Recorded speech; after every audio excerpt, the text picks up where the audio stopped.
حضرت امیر معاویہ رضی اللہ تعالی عنہ کے وصال کے بعد آپ کے بیٹے یزید کو خلافت مل جاتی ہے۔ یزید ایک بدترین اور بدبخت شیطان تھا، شرابی تھا، زانی تھا۔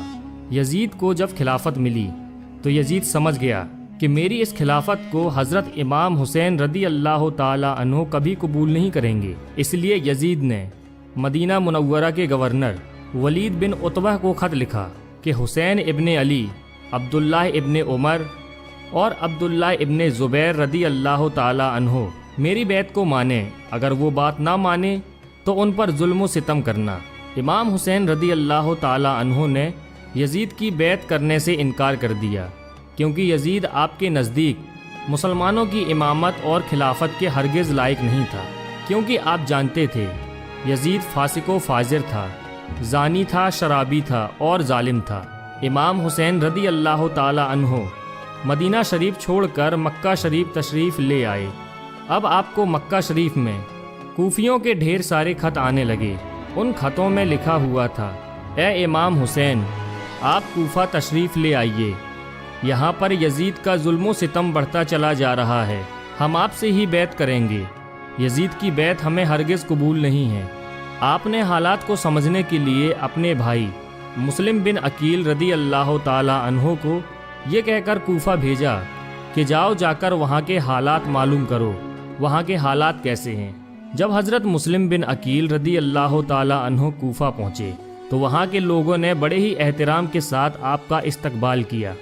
حضرت مسلم بن عقیل کے ہاتھوں میں 18,000 لوگوں نے بیعت کر لی، اور حضرت مسلم بن عقیل نے اپنے بھائی حضرت امام حسین کے نام ایک خط روانہ کر دیا، جس میں آپ نے لکھا کہ یہاں کے حالات بالکل صحیح ہیں اور 18,000 لوگوں نے بیعت بھی کر لی ہے، لہٰذا آپ کوفہ جلد سے جلد تشریف لے آئیں۔ لیکن جب یزید نے ان لوگوں کو دھمکیاں دی تو وہ لوگ اپنی بات سے مکر گئے اور امام مسلم بن عقیل کو شہید کر دیا۔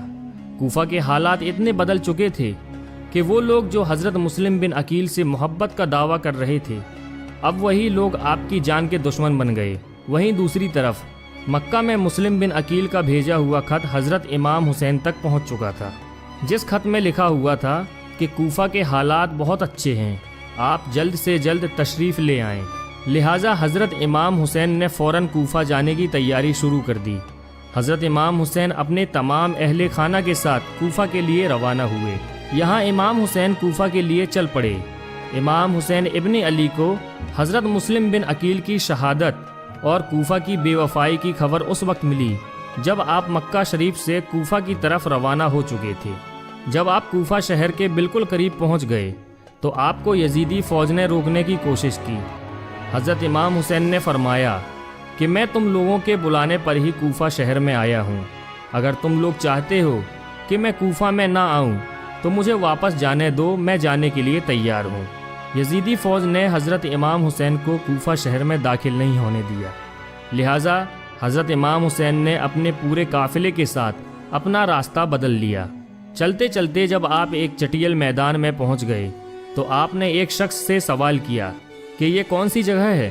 اس شخص نے کہا، اس جگہ کو کربلا کہا جاتا ہے۔ آپ نے فوراً اپنے پورے لشکر کو حکم دیا کہ یہیں پر خیمہ لگا دیا جائے، لہٰذا اس طرح سے حضرت امام حسین کربلا میں پہنچے۔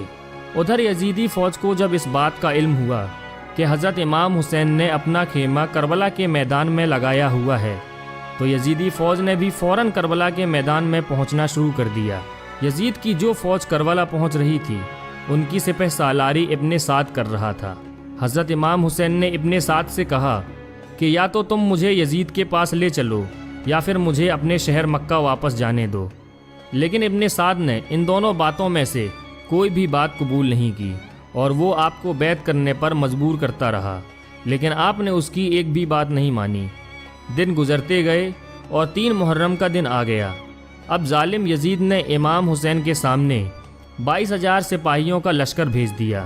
دوسری طرف حضرت امام حسین کے ساتھ 82 لوگ تھے، جس میں عورتیں اور بچے بھی شامل تھے۔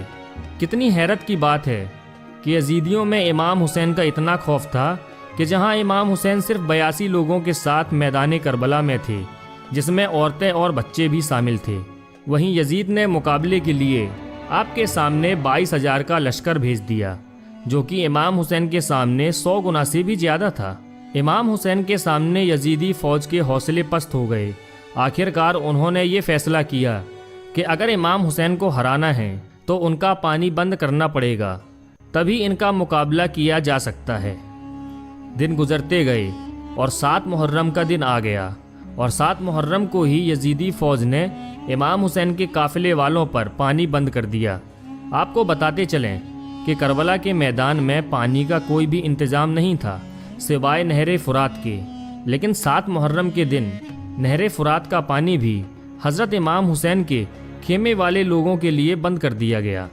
حضرت امام حسین اور ان کے ساتھ موجود تمام جوان لوگ تو اس پیاس کو برداشت کرتے رہے، لیکن چھوٹے چھوٹے بچے اور عورتوں کا پیاس کی وجہ سے برا حال ہو چکا تھا۔ فوج یزید جو چاروں طرف سے امام حسین کے گھر والے اور تمام ساتھیوں کو گھیرے ہوئی تھی، انہوں نے یہ طے کیا کہ اب 9 محرم کے دن امام حسین کو قتل کر دیا جائے۔ حضرت امام حسین نے حضرت عباس سے کہا، عباس جاؤ یزید کی فوج کے پاس اور ان سے کہو ہمیں ایک رات اللہ کی عبادت کرنے کے لیے دی جائے۔ جب حضرت عباس نے یزیدی فوج سے ایک رات کی مہلت کے لیے کہا تو انہوں نے آپ کی بات مان لی۔ جب تک 9 محرم کی تاریخ آئی تب تک حضرت امام حسین کو یہ یقین ہو چکا تھا کہ یزید کی فوج کا مقصد صرف اور صرف مجھے شہید کرنا ہے، اس کے علاوہ یزید کچھ بھی کرنے کے لیے تیار نہیں ہے۔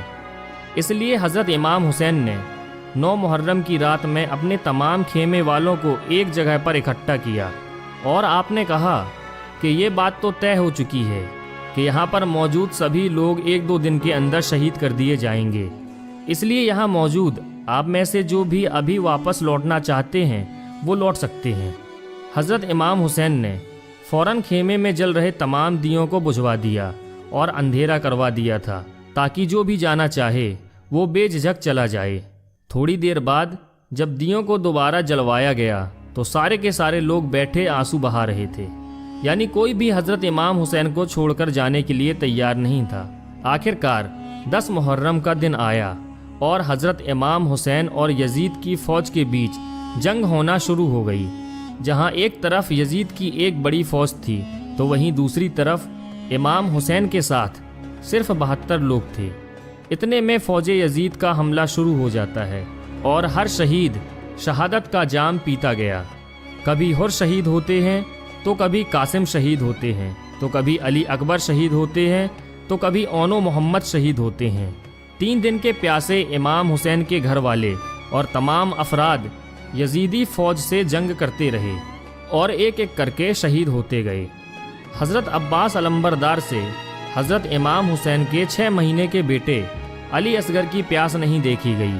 آپ نے ایک مشکیزہ لیا اور گھوڑے پر سوار ہو کر نہر فرات کے کنارے پہنچ گئے، اور آپ نے ایک مشکیزہ بھر لیا، لیکن جب آپ پانی لے کر واپس لوٹنے لگے تو یزیدی فوج نے آپ کے اوپر لگاتار تیر برسانا شروع کر دیا تھا۔